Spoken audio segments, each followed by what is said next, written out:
Perkenalkan, kami dari kelompok 2 yang mana beranggotakan saya sendiri Khalifatur Rahma, kemudian ada Bang Genta Ramadan, ada Bang Mono Triandi Pranata, ada Erni Erawati, ada Kak Lara Dwi Yulia Alosia, dan ada Kak Febri Wahyu Astuti. Kami akan mempresentasikan hasil diskusi kami mengenai modifikasi modul ajar yang telah dibuat oleh pamong kami. Yang pertama akan dijelaskan oleh Bang Genta Ramadan. Kepada Bang Genta, disilakan. Baik, terima kasih kepada Saudari Khalifatur Rahma. Saya akan membedah atau menelaah hasil modifikasi modul ajar guru pamong kami. Yang pertama ada identitas sekolah, memuat penyusun, mata pelajaran, kelas, satuan pendidikan, jumlah jam pelajaran, dan jumlah pertemuan. Sejauh ini kami tidak menemukan masalah terkait dengan identity poin ini. Yang kedua adalah kompetensi awal. Kompetensi awal memuat hal-hal yang harus diketahui sebelum memasuki materi kerajaan Hindu-Buddha.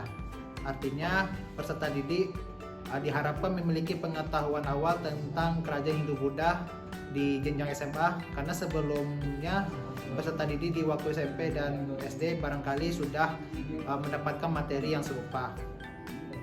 Yang berikutnya adalah dimensi profil pelajar Pancasila. Setelah kami telaah, ternyata modul guru pamong kami tidak mencantumkan poin-poin yang disebutkan dalam profil pelajar Pancasila.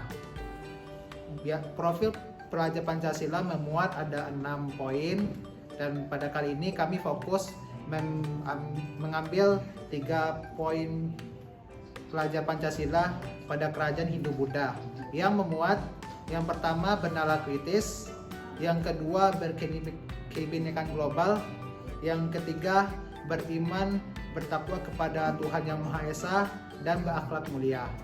Sekian dari presentasi saya kembali kepada moderator. Terima kasih kepada Bang Genta Ramadan yang mana telah menjelaskan mengenai identitas sekolah, kompetensi awal, dan dimensi profil pelajar Pancasila. Selanjutnya akan dijelaskan oleh saya sendiri. Selanjutnya itu mengenai sarana dan prasarana. Di lembar awal, yakni pada informasi umum, juga tertera sarana dan prasarana, yang mana berisi mengenai alat dan bahan serta dari bahan ajar. Adapun pada modul ajar pamong tertera bahwa sarana dan prasarana yang dipakai ialah kertas koran, kertas stick note, kertas duplikator, spidol warna, twin pen warna, infocus, lem plastik, ponsel cerdas, dan aplikasi Canva. Namun hasil modifikasi kami ialah hanya berupa laptop, infocus, ponsel cerdas, video pembelajaran, dan aplikasi Canva saja. Kemudian untuk bahan ajar, pada modul pamong diletak di bagian belakang sebelum glosarium. Hasil modifikasi kami ialah bahan ajar kurang lebih sama dengan yang ada pada modul ajar pamong. Namun kami memberikan tambahan berupa sumber belajar dari YouTube. Adapun bahan ajar tersebut ialah buku sejarah Indonesia kelas 10 dari Kemendikbud RI, kemudian buku sejarah Indonesia untuk SMA kelas 10 dari karya Ratna Hapsari, kemudian sejarah Indonesia untuk SMA kelas 10 dari Ringo Rahata dan Arin Kusumaningrum, kemudian ada buku interaktif sejarah Indonesia kelas 10 untuk SMA karya Dani Isneni, lalu modul pembelajaran SMA sejarah Indonesia dari Kemendikbud RI, dan beberapa sumber dari link YouTube. Selanjutnya itu mengenai target peserta didik. Adapun target peserta didik yang kami rancang sama dengan modul ajar dari pamong, yakni mengenai mampu memahami, menganalisis, serta mengevaluasi proses masuk dan berkembangnya agama dan kebudayaan Hindu-Buddha di Indonesia, serta kerajaan Hindu-Buddha di Indonesia. Kemudian juga mampu mengolah informasi proses masuk dan berkembangnya agama dan kebudayaan di Hindu-Buddha di Indonesia, serta menghadirkannya dalam berbagai bentuk, bisa berupa slide PowerPoint, infografis, poster, mind mapping. Selanjutnya itu mengenai model dan skenario pembelajaran. Yang pertama adalah metode. Untuk metode yang dipakai sama dengan metode yang ada pada modul ajar pamong, yakni berupa ceramah, diskusi kelompok, tanya jawab, presentasi, dan penugasan. Kemudian pada yang kedua itu model pembelajaran. Pada modul ajar, Pamong membuat model pembelajaran berbasis TIK dan berbasis portofolio. Nah, di sini kami rombak dan kami modifikasi menjadi model PJBL alias Project Based Learning. Mulyana mengatakan bahwa PJBL atau Project Based Learning merupakan model pembelajaran yang bertujuan untuk memfokuskan peserta didik pada permasalahan kompleks yang diperlukan dalam melakukan investigasi, serta memahami pelajaran melalui investigasi tersebut.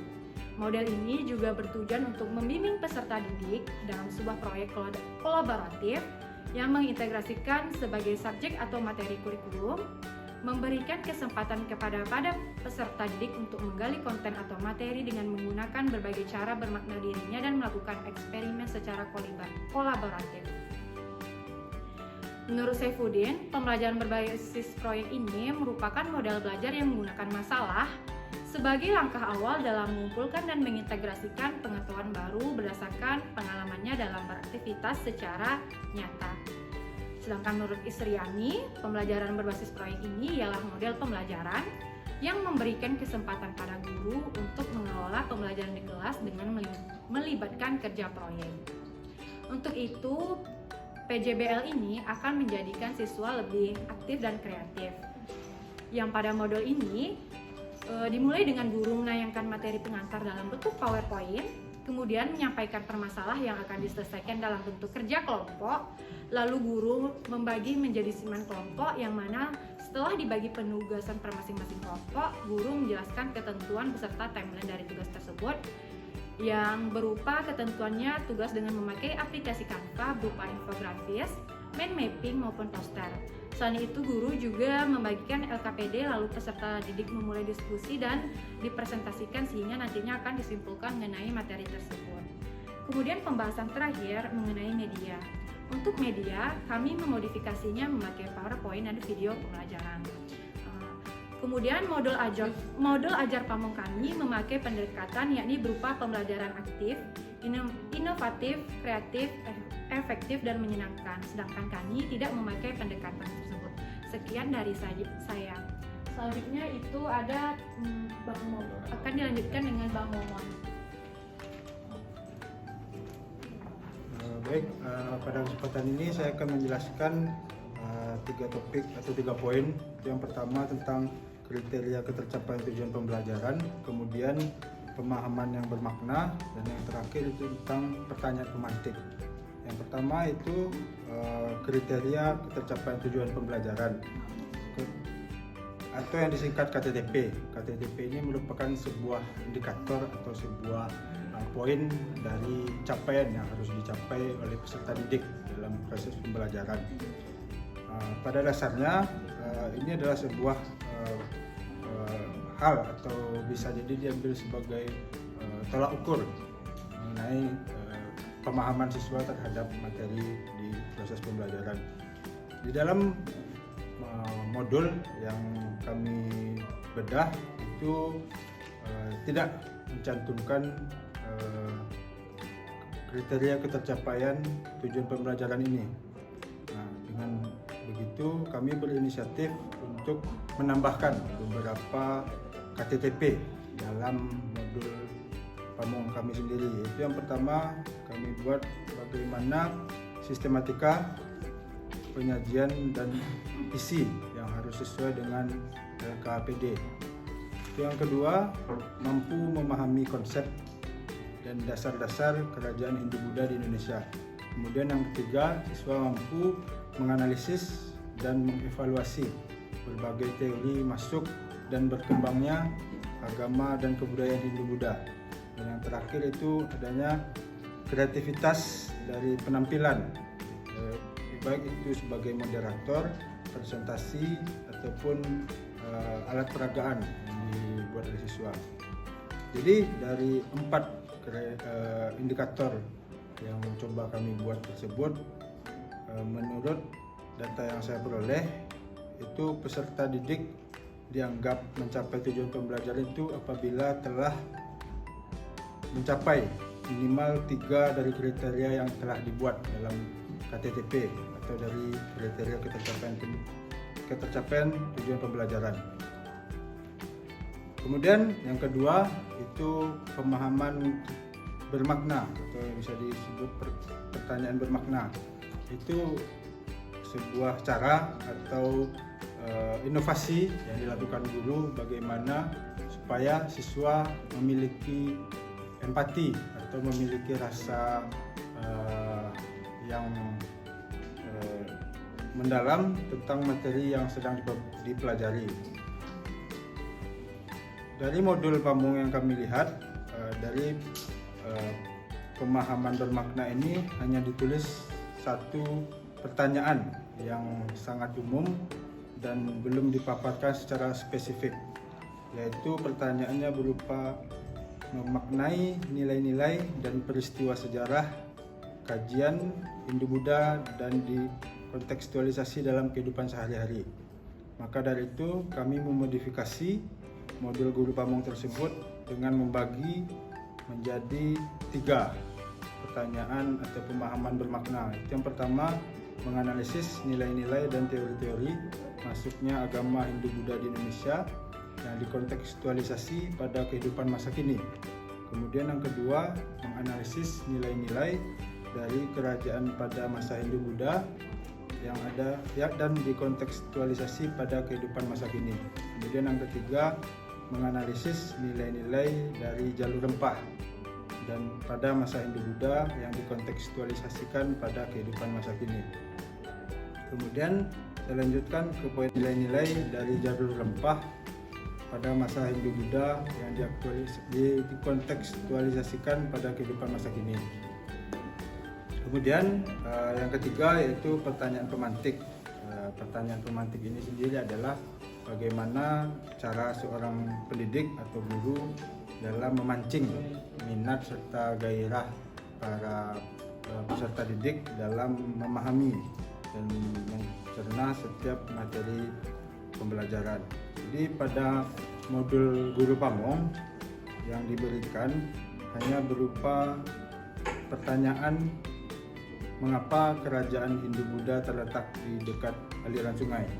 Maka dari itu kami memodifikasi pertanyaan tersebut. Terima kasih, sekian penjelasan dari saya kembalikan kepada moderator.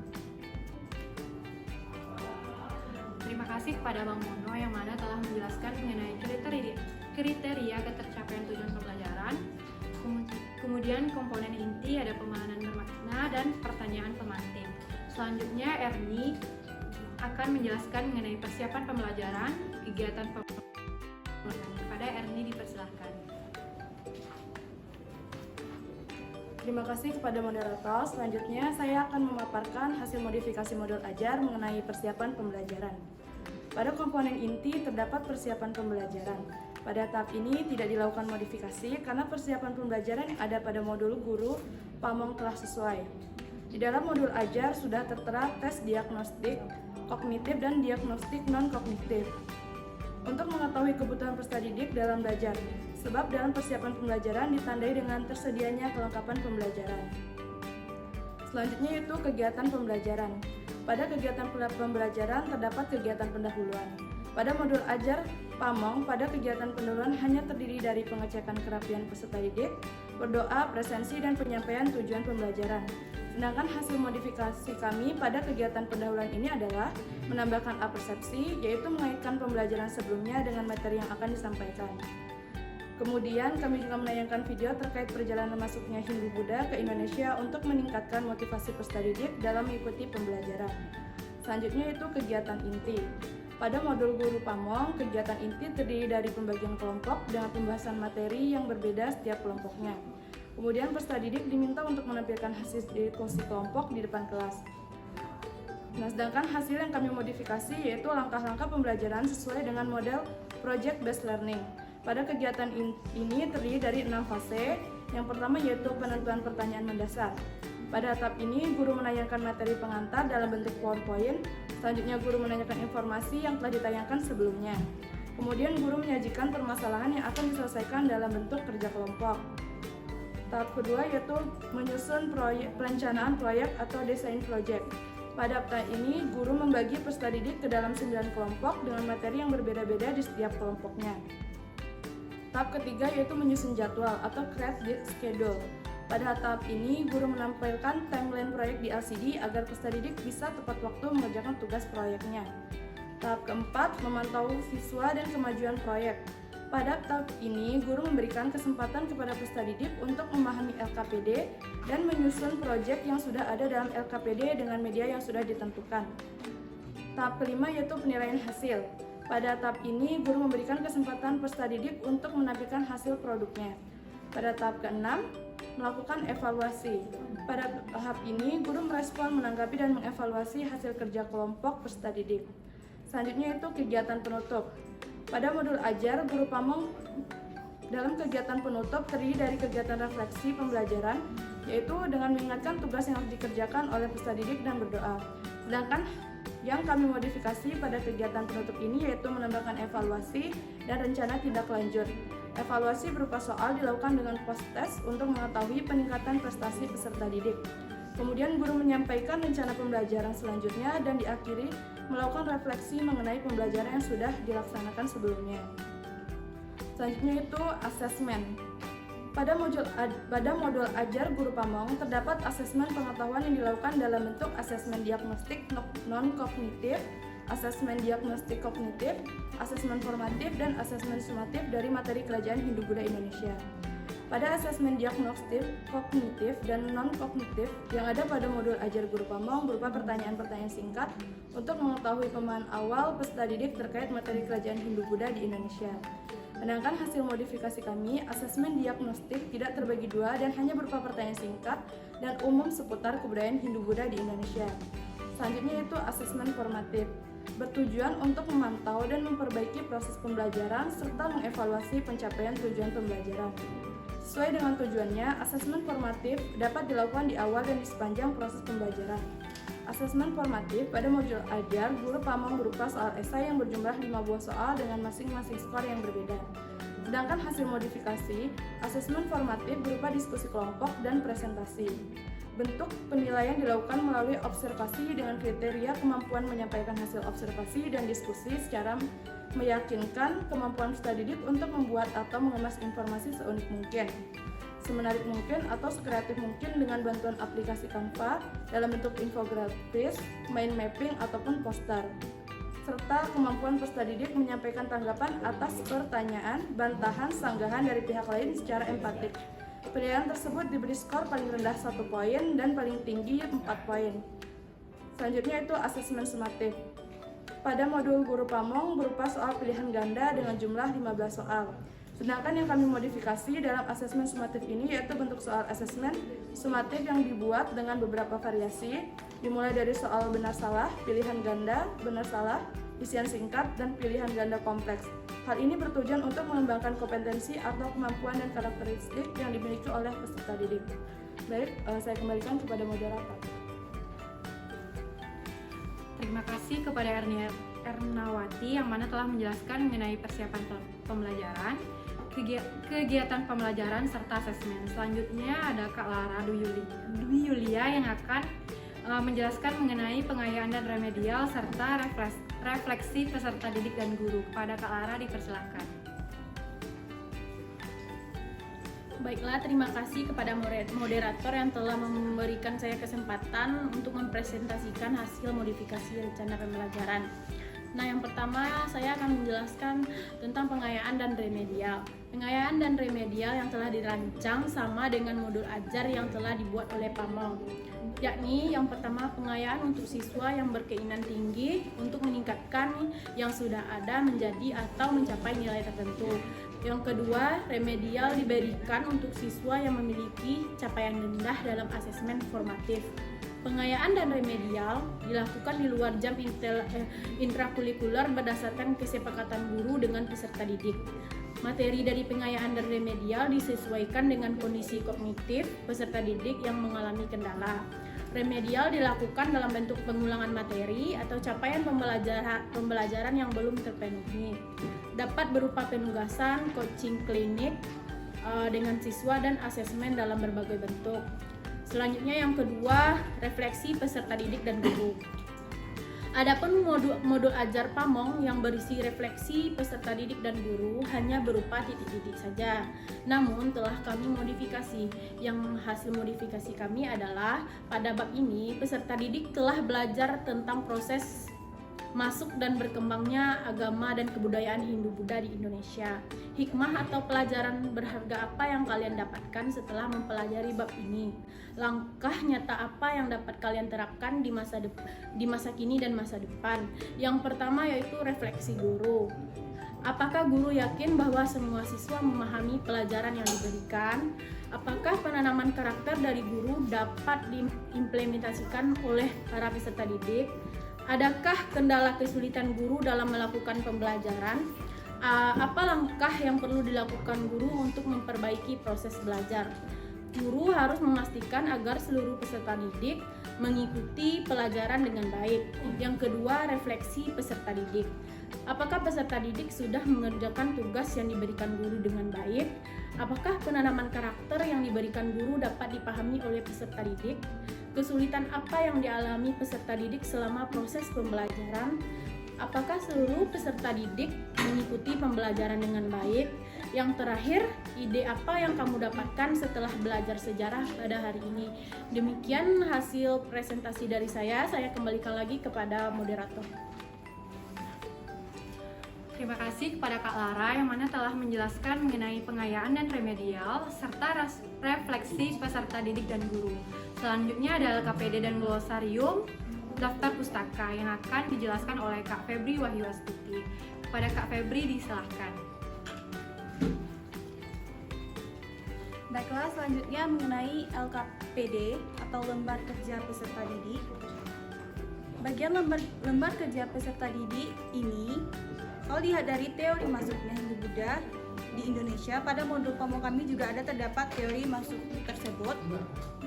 Kemudian dilihat dari kerajaan Hindu-Buddha di Indonesia, di modul Pamong kami juga terdapat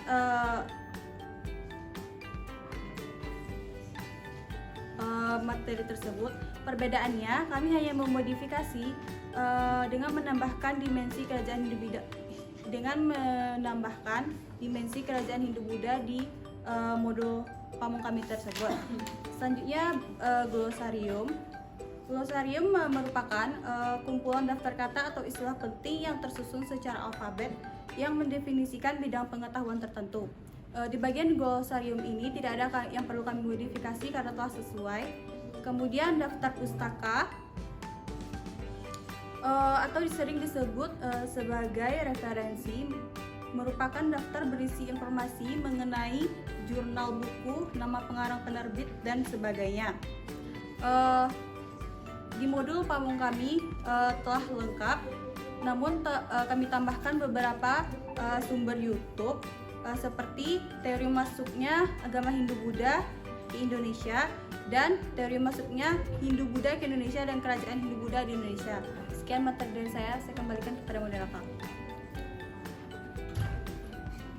Sekian dari hasil presentasi modifikasi belajar yang telah kami buat. Mohon maaf apabila ada kesalahan. Kami akhiri. Assalamualaikum warahmatullahi wabarakatuh.